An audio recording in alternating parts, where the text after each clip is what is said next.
pleased to have in Texas Congressman Roger Williams. He's also chairman of the House Small Business Committee, a member of the House Financial Services Committee. It is great to have you, Congressman. I'd like to get your reaction to this call, maybe a last-ditch effort to make the tariffs less painful. We know Mexico, a 10% tariff could really hurt them, maybe even put them into a recession. Tariffs have been something Donald Trump has always been pro, and now there is a deadline tonight at midnight. Well, I think Mexico realizes that the tariffs are not going to be a benefit to them. They basically need to be our friend, for crying out loud.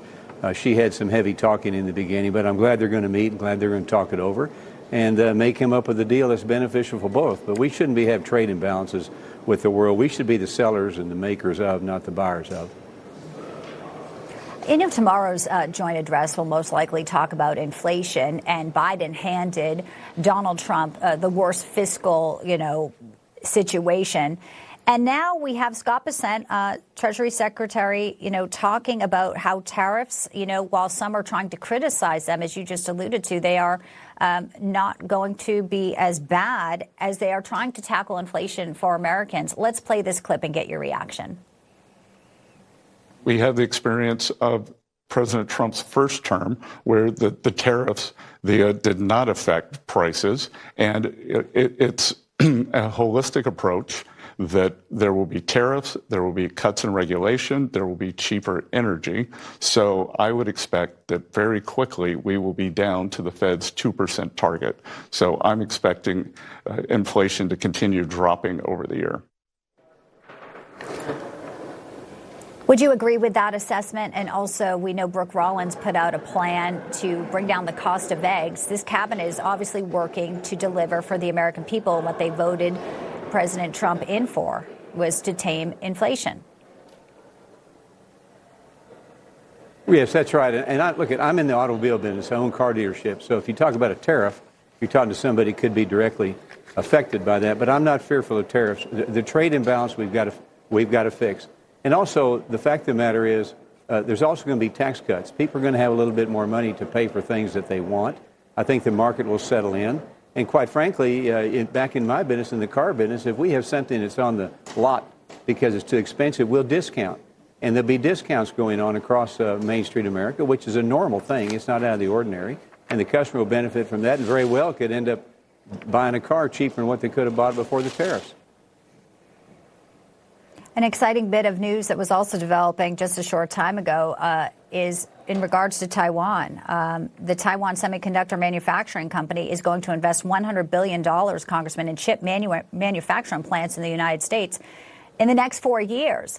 Obviously, with China and the provocation with Taiwan, and Taiwan makes a majority of chips, this is something where, again, it's backing Americans and giving us more control over things, whether it be rare earth minerals, as we talked about so much last week, or to things like chips. Your reaction to that piece of news that perhaps Donald Trump will also be expanding on later today?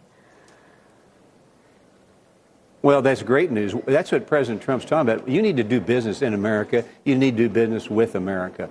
And when you come over here, you're going to find less regulations. You're going to find lower taxes. You're going to find more opportunity to expand and hire people. So this is all good news, and it's because of you have a businessman and President Trump run the business of America. Main Street America understands this. So bring everybody on. Let's create jobs. Let's create the biggest economy in the world, which we have. Let's make it better. And I'm anxious to hear these things. Plus, the fact of the matter is that we hope they come to Texas, right? Since I represent Texas, I'd sell Texas to the chip people pretty quickly. Well, there you go. Final thoughts, too, as we watch Ukraine President Volodymyr Zelensky meeting with King Charles today, saying he will sign this rare earth mineral deals. When we talk about tariffs, it's not just Mexico, China, and Canada. The EU is facing potential reciprocal tariffs. And that, of course, if they're saying we'll step up and we'll put more into defense spending, Donald Trump truly has a carrot and some leverage there. How do you think those conversations will go? The EU also understands reciprocal tariffs is something they've never had to deal with before. In the times right now where they are going to be backing Ukraine, potentially with less support from the United States, remains to be seen. How concerned are they about tariffs and more open, perhaps, to working with Donald Trump to ease some of the trade there? Well, I'm sure they're worried about it. But these countries are worried about losing. They ought to be worried about generating businesses. doing the things we're doing here, making it easy for business to survive. So I think right now that people understand that there is, as they say, a new sheriff in town. President Trump is beginning to show some great opportunity for all the world to follow America. And the EU, I think, will be one of them. And they understand that we're their partner. They got to have us as their partner. We can help show them how to. We can show them how to make money and create jobs. Texas Congressman Roger Williams, a pleasure to have you, sir. Thank you for being with us today. Thank you, Bianca. Mm-hmm.